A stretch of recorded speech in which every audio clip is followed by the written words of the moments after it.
સુરતમાં લૂંટની ઘટનાઓમાં સતત વધારો થઈ રહ્યો છે। સચિન વિસ્તારમાં બેંકના લૂંટની ઘટના હજુ તાજી જ છે। ત્યાં કતારગામ વિસ્તારમાં એક દુકાનમાં લૂંટનો પ્રયાસ કરવામાં આવ્યો હતો। નંબર વગરની બાઇક પર આવેલા લૂંટારોએ હથિયારો સાથે દુકાનદારને લૂંટવાનો પ્રયાસ કર્યો હતો। જોકે બૂમાબૂમ કરી મુકતા એકઠા થયેલા લોકોએ એક લૂંટારોને ઝડપી લઈને પોલીસ હવાલે કર્યો છે। સુરતમાં થોડા સમય પહેલા બેંકમાં લૂંટ કરી ભાગી છૂટેલી યુપીની ગેંગને ક્રાઇમ બ્રાન્ચે ઝડપી પાડી હતી। જોકે હવે થોડા દિવસે લૂંટનો પ્રયાસ કરાયો હતો। વાત એમ છે કે કતારગામ વિસ્તારમાં આવેલા ધનમોરા પાસે આવેલા મગરનગર 2ના કૃષ્ણા કોમ્પ્લેક્સમાં લૂંટનો પ્રયાસ થયો હતો।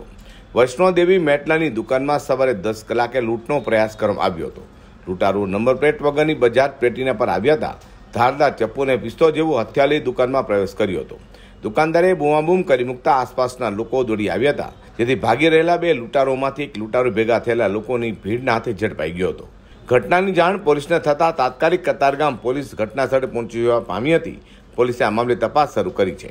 લૂંટારો કેટલા હતા, કેટલા નાસી છૂટ્યા છે, ક્યાં ગયા તે સહિતની વિગતો પોલીસ દ્વારા તપાસ હાથ ધરાઈ છે। અઝર કુરેશી સાથે પ્રકાશવાળા।